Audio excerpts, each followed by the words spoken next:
एक छोटे से गांव में एक बुजुर्ग महिला अपने बेटे के साथ रहती थी। वह साधारण, मेहनती और भक्ति से भरी महिला थी।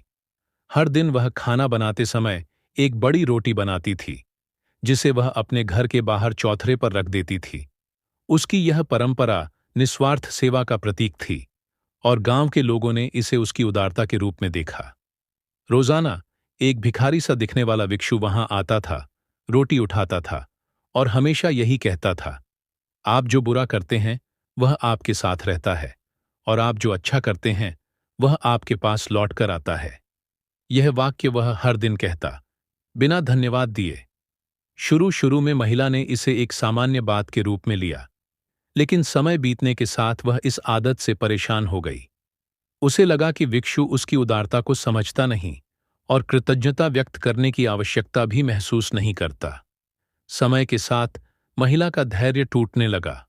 वह सोचती, मैं रोज अपने हिस्से की रोटी उसे देती हूं, लेकिन न वह धन्यवाद कहता है, न मेरे प्रति कोई आदर दिखाता है। केवल वही बात दोहराता है, अच्छा और बुरा। महिला के मन में धीरे धीरे गुस्सा और निराशा घर करने लगी। एक दिन उसने तय किया कि वह भिक्षु को सबक सिखाएगी। उसने बड़ी रोटी बनाई और उसमें जहर मिला दिया। वह मन ही मन सोच रही थी कि अब इस भिक्षु को उसकी कृतज्ञता का परिणाम भुगतना पड़ेगा। जब वह रोटी लेकर चौथरे पर रखने के लिए जा रही थी, तभी उसके भीतर कुछ हलचल हुई। जैसे ही उसने रोटी चौथरे पर रखने के लिए हाथ बढ़ाया, उसे अपने भीतर की आवाज सुनाई दी।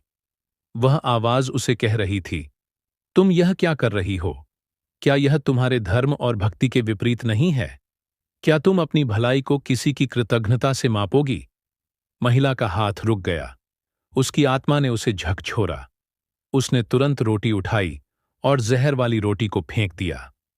उसने ईश्वर से क्षमा मांगी और नई रोटी बनाकर चौथरे पर रख दी।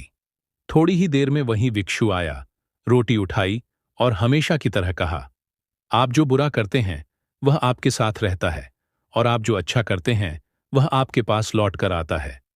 महिला ने गहरी सांस ली और खुद को शांत किया। महिला का एक बेटा था जो कई महीनों से घर से दूर था। वह काम के सिलसिले में परदेश गया था, लेकिन उसका कोई संदेश नहीं आ रहा था।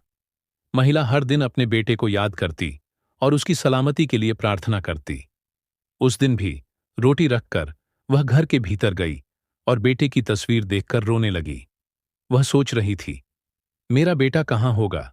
क्या वह सुरक्षित है? क्या उसने कुछ खाया होगा? शाम को महिला के घर की कुंडी खड़की।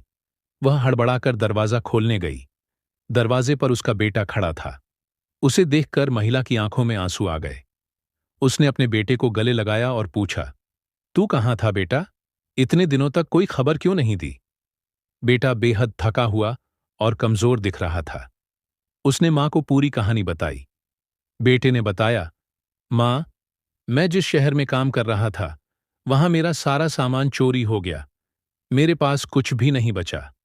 मैंने सोचा कि किसी तरह घर वापस आ जाऊंगा, लेकिन रास्ते में मेरे पैसे भी छीन लिए गए।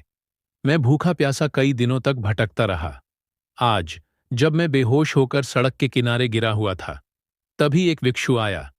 उसने मुझे सहारा दिया और अपनी रोटी खाने को दी। वह रोटी न होती तो शायद मैं बच नहीं पाता। महिला ने बेटे से भिक्षु का हुलिया पूछा और तुरंत समझ गई कि यह वही व्यक्ति था जिसे वह हर दिन रोटी देती थी। महिला का दिल भर आया। उसे याद आया कि उसने उस रोटी में जहर मिलाने का सोचा था। अगर उसने ऐसा किया होता तो वही जहर उसके बेटे की जान ले लेता। महिला ने ईश्वर का धन्यवाद किया और अपनी गलती पर पछतावा किया। उसे समझ में आ गया कि भलाई और दया के कार्य किसी कृतज्ञता की अपेक्षा से नहीं किए जाने चाहिए। हर अच्छे कर्म का प्रतिफल अपने समय पर मिलता है। इस कहानी में महिला, भिक्षु और बेटे के अनुभवों ने हमें यह सिखाया कि जीवन में अच्छा करने का चक्र कभी रुकता नहीं। भले ही वह भलाई सीधे सीधे न दिखे, लेकिन उसका असर हमारे जीवन पर अवश्य पड़ता है। इसलिए हमें निस्वार्थ होकर भलाई करते रहना चाहिए, यह जानकर कि हमारा हर अच्छा काम किसी न किसी रूप में लौटकर हमारे पास आता है। जैसे भिक्षु ने कहा था, आप जो बुरा करते हैं वह आपके साथ रहता है और आप जो अच्छा करते हैं वह आपके पास लौटकर आता है।